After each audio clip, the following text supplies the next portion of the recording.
Hi, എന്തൊക്കെയുണ്ട് വിശേഷം? എല്ലാവരും സുഖമായിരിക്കുന്നോ? എല്ലാവരും സുഖമായിരിക്കുന്നു എന്ന് വിശ്വസിക്കുന്നു കേട്ടോ. അപ്പോൾ നമ്മുടെ ഇന്നത്തെ വീഡിയോയിലേക്ക് എല്ലാവർക്കും സ്വാഗതം. ഇന്ന് രാവിലെ തന്നെ ധോനി ബേബി ഇത് അമ്മയുടെ കൂടെ മുറ്റടിച്ചു വരാനൊക്കെ കൂടിയിരിക്കുകയാണ് കേട്ടോ. ഇന്ന് രാവിലെ അമ്മ മുറ്റടിക്കാൻ ഇറങ്ങിയപ്പോൾ തന്നെ ഭയങ്കര വാശി. അമ്മയുടെ കയ്യിൽ നിന്ന് ചൂല് മേടിച്ചിട്ട് അവൾക്ക് പൊങ്ങുന്നുമില്ല. അവൾക്ക് മുറ്റടിക്കും വേണം താനും. ലാസ്റ്റ് പിന്നെ അമ്മ ചെറിയൊരു ചൂലിൻ്റെ ഇതുണ്ടായിരുന്നു, അപ്പോൾ അതിനൊരു കുറച്ച് ഈർക്കിളി എടുത്തിട്ട് വേറെ കെട്ടിക്കൊടുത്തു. അപ്പോൾ അത് അവൾ മുറ്റടിക്കുന്നുണ്ട്, അതും കൈ പിടിച്ചും കൊണ്ട് അമ്മയുടെ കൂടെ ഒപ്പം അടിക്കുന്നുണ്ട്. അമ്മ അവിടെ അടിക്കുമ്പോഴത്തേന് ഇവിടെ വന്നിട്ട് അതെല്ലാം പരത്തിയത് കേട്ടോ. അപ്പോൾ ഇനി വാശി പിടിക്കണ്ടല്ലോ വിചാരിച്ചിട്ടേ, മഞ്ഞുമല്ലേ, അപ്പം മഞ്ഞ് കൊള്ളണ്ടാന്ന് വിചാരിച്ചിട്ടായിരുന്നു. പക്ഷെ ആൾ പിടിവിടുന്നേ അല്ല, അമ്മയുടെ പുറകെ തന്നെയായിരുന്നു. അപ്പോൾ പിന്നെ അമ്മ വെയിൽ ഉദിച്ച് വരുന്നേ ഉള്ളൂ കേട്ടോ. അപ്പോഴത്തേന് ഇത് ആൾ ഒരു സൈഡിൽ നിന്ന് വെയിൽ ഉദിച്ച് വരുന്നുണ്ട് കേട്ടോ. കുറച്ചൊക്കെ വന്നിട്ടുള്ളൂ കേട്ടോ. അപ്പോൾ ആളിതാ മുറ്റടിച്ചുകൊണ്ട് നിൽക്കുകയാണ്. ഇനിയിപ്പോൾ ഇവരെ കുളിപ്പിക്കണം, ഭക്ഷണം കൊടുക്കണം, ഓരോ തിരക്കാണ് കേട്ടോ. അതിനിടയിൽ ചായയൊക്കെ വെച്ച് ഞങ്ങൾ കുടിച്ച്. ഇന്നിപ്പോൾ റവ മാവൊക്കെ ആയിരുന്നു കേട്ടോ. റവ മാവൊക്കെ കൂട്ടി ഞങ്ങളെല്ലാവരും ഭക്ഷണമൊക്കെ കഴിച്ച് രാവിലത്തെ ബ്രേക്ക്ഫാസ്റ്റൊക്കെ കഴിച്ച്. ഇപ്പോൾ അത് അമ്മ റേഷൻ കടയിലൊക്കെ പോയി വന്നു, എല്ലാ പണിയും കഴിഞ്ഞിട്ട് കേട്ടോ. മുറ്റടിക്കലും ബാക്കിയുള്ള പരിപാടികളൊക്കെ കഴിഞ്ഞിട്ട് ഇപ്പോൾ അരിയെടുപ്പത്തിടുകയാണ്. അപ്പോഴത്തേന് കുട്ടികൾക്ക് തിന്നാനൊക്കെ കൊടുത്ത്, അവരെ കുളിപ്പിച്ച് കഴിഞ്ഞ് കഴിക്കാനൊക്കെ കൊടുത്ത്. പിന്നെ അമ്മ റേഷൻ കടയിൽ പോയി വന്ന് അരിയിട്ടിട്ട് ഇനിയിപ്പോൾ കുറച്ച് മുരിങ്ങയുടെ ഇല പൊട്ടിച്ച് തന്നു കേട്ടോ. ഒന്നിപ്പോൾ പ്രത്യേകിച്ച് കറിയൊന്നുമില്ല. അപ്പോൾ മുരിങ്ങ താളിക്കാമെന്ന് വിചാരിച്ചു. അപ്പോൾ എനിക്കാണെങ്കിലോ ഈ മഞ്ഞ് കൊണ്ടിട്ട് എന്താണെന്നറിയില്ല കേട്ടോ. കഴിഞ്ഞ ദിവസം നമ്മുടെ കാഞ്ഞിരപ്പുഴയിൽ വാടികാസ്മിതം പറഞ്ഞിട്ടുള്ള പ്രോഗ്രാമിന് പോയിട്ടുണ്ടായിരുന്നു. ലാസ്റ്റ് ഡേ ആയിരുന്നു കേട്ടോ. നമ്മുടെ ഇത്രയും അടുത്തുണ്ടായിട്ട് നമ്മൾ പോയിട്ടില്ലെങ്കിൽ നമുക്ക് ദൂരെ ഇങ്ങോട്ടും പോകാൻ പറ്റില്ല. അടുത്തുണ്ടാകുമ്പോഴെങ്കിലും പോയി നമുക്ക് കണ്ടുകൂടെ. അതൊക്കെയല്ലേ നമ്മുടെ കൊച്ചു കൊച്ചു സന്തോഷങ്ങളൊക്കെ.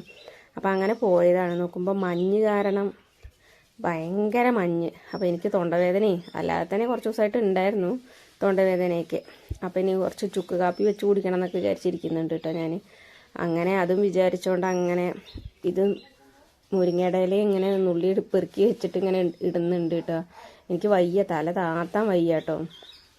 അപ്പോൾ ഇനി അനിയത്തി വരാൻ അവളെ അലക്കുകയാണ്. അപ്പോൾ അവൾ വന്നിട്ട് ഇനി കൂടാന്ന് പറഞ്ഞു. ചേച്ചി ഇന്ന് അവിടെ ഇരുന്നോ അല്ലെങ്കിൽ പോയി കിടന്നോ എന്നൊക്കെ പറഞ്ഞത്. ഞാൻ കാപ്പി ഉണ്ടാക്കി തരാമെന്നൊക്കെ പറഞ്ഞു. പിന്നെ അവളെയും ബുദ്ധിമുട്ടിക്കേണ്ടത്, അവൾക്കും ചെറിയ കുട്ടികളതല്ലേ, നമ്മളെ പോലെ തന്നെയല്ലേ അവൾക്കും അവളുടേതായ ബുദ്ധിമുട്ടുകൾ.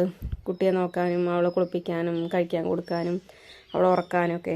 അങ്ങനെ അവളുടെ അലക്കലൊക്കെ കഴിഞ്ഞു വന്നു. അപ്പോൾ അവൾ മുരിങ്ങയുടെ ഇല ഊരാനിരുന്നു കേട്ടോ. അപ്പോൾ ആ സമയം കൊണ്ട് ഞാൻ കുറച്ച് കാപ്പി ഉണ്ടാക്കാമെന്ന് വിചാരിച്ചു, ചുക്ക് കാപ്പി. അപ്പോഴത്തേന് ചോറും വന്നു കേട്ടോ. റേഷനരി അല്ലേ, വെള്ളരി ആയിരുന്നു കേട്ടോ. അപ്പോഴത്തേന് അത് 2 തള തളച്ചപ്പോഴത്തേന് തന്നെ ചോറായി. അപ്പോൾ ഇനിയിപ്പോൾ മുരിങ്ങയുടെ ഇല താളിച്ചിട്ട് വേണം ഇനി ചോറുണ്ണാൻ. ഞാൻ കഴിഞ്ഞ വീഡിയോസിൽ പറഞ്ഞിട്ടുണ്ടായിരുന്നു കേട്ടോ. നമുക്കൊരു കമൻറ്റ് ഇട്ടിട്ടുണ്ടായിരുന്നു, കമൻറ്റ് കണ്ടായിരുന്നു.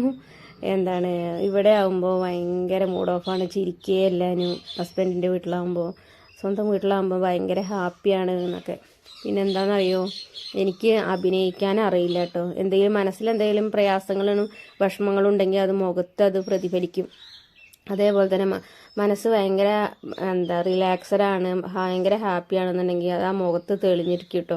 ഞാൻ ചിരിക്കും. പണ്ടേ മുതൽക്ക് എനിക്ക് ചിരിക്കുന്നത് ഭയങ്കര ഇഷ്ടമാണ്. ഞങ്ങൾ എന്തെങ്കിലുമൊക്കെ സ്വയം എന്തെങ്കിലുമൊക്കെ ഞങ്ങൾ പറഞ്ഞ് അങ്ങോട്ടും ഇങ്ങോട്ടൊക്കെ തമാശകൾ പറഞ്ഞ്, കൂട്ടുകാരായാലും ശരി, ഞങ്ങൾ ജ്യേഷ്ഠത്തി അനിയത്തിമാരായാലും ശരി, അമ്മയാണെങ്കിലൊക്കെ ഞങ്ങൾ തമാശ പറഞ്ഞ് ഞങ്ങൾ വീട്ടിൽ തന്നെ ഞങ്ങൾ ചിരിക്കും ഓരോ കാര്യങ്ങൾ പറഞ്ഞിട്ട്. അതൊക്കെ ഒരു സന്തോഷമായിരുന്നു. പക്ഷെ ഞാൻ അങ്ങനെ ചെറുപ്പം മുതൽ അങ്ങനെ നല്ല ചിരിച്ച് സംസാരിച്ച് ആളോടോട് ഇടപഴകുന്നതൊക്കെ ഞാൻ അങ്ങനെ തന്നെയാണ്. പക്ഷെ എനിക്ക് മനസ്സിലേക്ക് ഓരോ പ്രയാസങ്ങൾ വന്നിട്ടുണ്ടെങ്കിൽ, പക്ഷേ മനസ്സിൽ നമുക്ക് ഓരോ കാര്യങ്ങൾ ചിന്തിക്കുമ്പോൾ അല്ലെങ്കിൽ നമുക്ക് നമ്മുടേതായ കാര്യങ്ങൾ ചിന്തിച്ച് വരുമ്പോൾ എനിക്കത് ഉൾക്കൊള്ളാനോ അല്ലെങ്കിൽ ഇങ്ങനെ ആയല്ലോ എന്നുള്ള കാര്യങ്ങളൊക്കെ ഓർക്കുമ്പോൾ എങ്ങനെ അത് തരണം ചെയ്ത് മുന്നോട്ട് പോവും എന്നൊക്കെ ചിന്തിക്കുമ്പോൾ എനിക്ക് ചില സമയങ്ങളിൽ മൈൻഡ് ഭയങ്കര ഇതായിരിക്കും. അപ്പോൾ വിഷമങ്ങൾ വരുമ്പോൾ അതെനിക്ക് മുഖത്താണ് പ്രതിഫലിക്കുകയാണ്. കാരണം നമുക്ക് പ്രയാസങ്ങൾ ഉണ്ടാവും, അതൊക്കെ ശരി തന്നെയാണ്.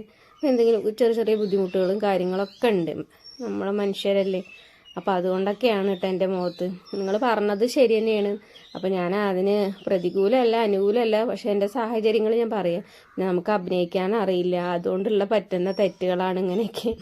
അപ്പോൾ നമ്മളിപ്പോൾ ഞാൻ പണ്ട് മുതൽക്കേ എനിക്ക് ബുദ്ധി വെച്ച മുതൽക്കേ ഞാൻ അങ്ങനെ കേട്ടോ. എന്തെങ്കിലും കാര്യങ്ങളുണ്ടെങ്കിൽ ഓപ്പണായിട്ട് പറയും. അത് ആരുടെ മുമ്പിലാണെങ്കിലും ശരി, ആരോടാണെങ്കിലും പറയും കേട്ടോ. ഇപ്പോൾ അവർക്കത് വിഷമമായോ ദേഷ്യമായോ എന്നുള്ള കാര്യങ്ങളൊന്നും ഞാൻ ചിന്തിക്കാറില്ല. കണ്ട കാര്യം തെറ്റ് കണ്ടാൽ ഞാൻ പറയും. പിന്നെ നമുക്ക് നല്ലത് ഏതാ ചീത്ത ഏതാന്നൊക്കെ പറഞ്ഞു തരാനാണെങ്കിലും ശരി, അല്ലെങ്കിൽ നമ്മൾ പറഞ്ഞത് കേൾക്കാൻ അത് അംഗീകരിക്കാൻ പറ്റുന്ന കാര്യങ്ങളാണെങ്കിൽ അംഗീകരിക്കുകയും ചെയ്യും കേട്ടോ. എന്നോട് പറഞ്ഞിട്ടുണ്ടെങ്കിൽ ഞാൻ അങ്ങനത്തെ ഒരു വ്യക്തിയാണ് കേട്ടോ. അപ്പോൾ അതുകൊണ്ടൊക്കെയാണ് കേട്ടോ നമ്മുടെ മെയിൻ്റെ അങ്ങനെയൊക്കെ ആയി പോകുന്നത് കൊണ്ടാണ് ഫേസ് അങ്ങനെ. എനിക്ക് എപ്പോഴും നിങ്ങൾ പറയുമ്പോൾ തന്നെ ഹാപ്പി ആയിട്ടിരിക്കണം, ചേച്ചിമാരൊക്കെ പറയുമ്പോൾ ഹാപ്പി ആയിട്ടിരിക്കണം, എല്ലാം തരണം ചെയ്യണം എന്നൊക്കെ പറയും. പക്ഷേ ചില സമയങ്ങളിൽ നമ്മൾ ആകെ തളർന്നു പോകും. എങ്ങനെ ഇനി മുന്നോട്ട് പോവും എന്നുള്ള ഒരു കാര്യങ്ങളൊക്കെ ചിന്തിക്കുമ്പോൾ ഭയങ്കര വിഷമമാണ്. എന്ത് ചെയ്യും, ഒറ്റയ്ക്കായി പോയല്ലോ. ഇനി മോളെ ഞാൻ അമ്മയ്ക്കൊക്കെ പ്രായമായി വരികയാണ്, ആരെടുത്ത് നിർത്തും, ഒന്നുമില്ല, സമ്പാദ്യങ്ങളൊന്നുമില്ല. അന്നന്ന് നമുക്ക് കഴിയാനാണെങ്കിലും നമ്മൾ ജോലിക്ക് പോകണം, ജോലിക്ക് പോയിരുന്നിട്ട് കാര്യമില്ല. പക്ഷെ എന്നാലും നമുക്ക് ഒരു മോളല്ലേ വളർന്നു വരുന്നത്, അവൾക്ക് നമുക്ക് എന്തെങ്കിലുമൊക്കെ കരുതണ്ടേ, അല്ലെങ്കിൽ അവളെ നമുക്ക് നല്ലൊരു എന്താ പറയുക, അവർക്ക് നല്ലൊരു ഭാവി ഉണ്ടാക്കി കൊടുക്കേണ്ടത് അതൊക്കെ നമ്മുടെ മാതാപിതാക്കളായ നമ്മുടെ ഉത്തരവാദിത്തങ്ങളാണല്ലോ. അപ്പോൾ അതൊക്കെ ആലോചിച്ചിട്ട് ചില കാര്യങ്ങളൊക്കെ ആലോചിക്കുമ്പോൾ ഭയങ്കര വിഷമങ്ങൾ. കാരണം സ്വന്തമായിട്ടൊരു വീടും ഇല്ല, മോള് വളർന്നു വരികയാണ്. അപ്പോൾ ഇപ്പോഴേ ഇനിയിപ്പോൾ 2 കൊല്ലം കൂടി കഴിഞ്ഞാൽ അവളെ സ്കൂളിൽ ചേർത്താനാവും. നമുക്ക് അറിയാലോ, മക്കളൊക്കെ സ്കൂളിൽ പോകാൻ തുടങ്ങിയിട്ടുണ്ട്, ചിലവും കാര്യങ്ങളൊക്കെ. അപ്പോൾ അങ്ങനെയൊക്കെയാണ് നമ്മുടെ കാര്യങ്ങൾ എന്ന് പറയാം. അപ്പോൾ ഇതാ മുരിങ്ങയിലേക്ക് ഉരൽ കഴിഞ്ഞു കേട്ടോ. ഇനിയിപ്പോൾ അതൊന്ന് താളിക്കാൻ ഉള്ളിയും പച്ചമുളകൊക്കെ അരിഞ്ഞു കൊടുത്തു. എനിക്ക് വയ്യെങ്കിൽ ഞാൻ ആരെയും ബുദ്ധിമുട്ടിക്കാൻ പോവില്ല കേട്ടോ. ഞാൻ വയ്ക്കുന്ന പോലെ എന്തായാലും ചെയ്യും. ഞാൻ തന്നെ ഇത് പിന്നെ മുരിങ്ങയൊക്കെ താളിച്ചത് കേട്ടോ. വേഗം എന്താ പറയുക, മുളകും ഉള്ളിയൊക്കെ വാട്ടി കുറച്ച് ഉപ്പിട്ട് പച്ചവെള്ളം ആട്ടൊന്നും ഒഴിക്കുന്നത്. പച്ചവെള്ളമല്ല, പച്ചവെള്ളം തിളപ്പിച്ച വെള്ളം. അപ്പോൾ അപ്പുറത്തെ അടുപ്പിൽ നല്ല ചൂടുള്ള വെള്ളം ഉണ്ട് കേട്ടോ. അപ്പോൾ അതന്നെ അങ്ങോട്ട് ഒഴിച്ചു. കഞ്ഞിവെള്ളം ഒഴിച്ചിട്ട് ഇടയ്ക്ക് ഉണ്ടാക്കാറുണ്ട്. അപ്പം ഈ പനിയൊക്കെ കാരണം കുറച്ച് പച്ചവെള്ളത്തിൽ ഉണ്ടാക്കാമെന്നൊക്കെ വിചാരിച്ചു, മുരിങ്ങ താളിക്കാമെന്ന് വിചാരിച്ചു. ഇപ്പോൾ വേറെ ഒന്നുമില്ല കേട്ടോ. അല്ലെങ്കിൽ എന്തെങ്കിലുമൊക്കെ ഒരു ഉണക്കമുളകോ അല്ലെങ്കിൽ ഉണക്കമീനോ ഒക്കെ എന്തെങ്കിലും എപ്പോഴും ഉണ്ടാവും കേട്ടോ. അപ്പം അങ്ങനെ ഇതാ മുരിങ്ങ താളിക്കണം, എന്നിട്ട് വേണം കഞ്ഞി കുടിക്കാൻ. പിന്നെ നമ്മുടെ വീഡിയോസൊക്കെ പുതിയതായിട്ട് ഒരുപാട് പേര് കാണുന്നുണ്ട്, സപ്പോർട്ട് ചെയ്യുന്നുണ്ട്. അതിലൊക്കെ വളരെ സന്തോഷം. മെസ്സേജേഴ്സ് കാണാറുണ്ട്, പറ്റുന്ന പോലെ കമൻ്റ് അയക്കാറുണ്ട്. എല്ലാവരും സപ്പോർട്ട് വേണം കേട്ടോ.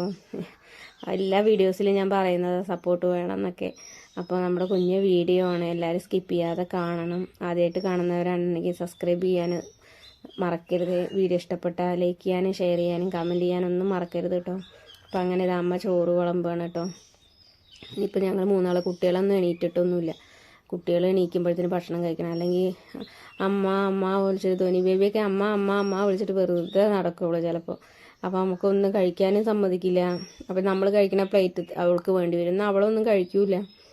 അപ്പോൾ അങ്ങനെയൊക്കെ ആയിട്ട് അപ്പോൾ കുട്ടികൾ എണീക്കുമ്പോഴത്തേനും ഭക്ഷണം കഴിക്കണം. അപ്പോൾ അങ്ങനെ അമ്മ ചോറൊക്കെ വിളമ്പി മുരിങ്ങയൊക്കെ താളിച്ച് മുരിങ്ങ വേവാൻ അതാ കുറച്ചും കൂടി വേവട്ടെ എന്നൊക്കെ പറഞ്ഞിട്ട് ഇരിക്കുകയാണ് കേട്ടോ. ആ സമയം കൊണ്ട് അനിയത്തി അതാ അടിച്ചു വാരിയാണ്. മുരിങ്ങയൊക്കെ ഉരിയതല്ലേ, ഉള്ളി മുളകൊക്കെ അരിഞ്ഞതിൻ്റെയൊക്കെ വേസ്റ്റൊക്കെ അടിച്ചു വാരി കുട്ടികൾ എണീക്കുമ്പോഴത്തേന്. അപ്പോൾ അല്ലെങ്കിൽ അതൊക്കെ പെറുക്കി തൊള്ളയിലിടും മക്കൾ. അപ്പോൾ അങ്ങനെ അതൊക്കെ അടിച്ചു വാരി കഴിഞ്ഞ് ഞങ്ങൾ 3 പേരും ഭക്ഷണം കഴിക്കുകയാണ് കേട്ടോ. അപ്പോൾ ഇന്നത്തെ വീഡിയോ പറയണത് ഇത്രയേ ഉള്ളൂ. അപ്പോൾ എല്ലാവർക്കും ഇഷ്ടപ്പെടുമെന്ന് വിശ്വസിക്കുന്നു കേട്ടോ. അപ്പോൾ ഇനി അടുത്തൊരു വീഡിയോ ആയിട്ടൊക്കെ ഞങ്ങൾ പെട്ടെന്ന് വരുന്നതായിരിക്കും. അപ്പോൾ ഇനി അടുത്ത വീഡിയോ എന്നൊക്കെ പറയണത് രാജേഷ് ഏട്ടൻ്റെ വീട്ടിൽ നിന്നുള്ളതായിരിക്കും കേട്ടോ. അപ്പോൾ എല്ലാവർക്കും ഒരിക്കൽ കൂടി ബൈ.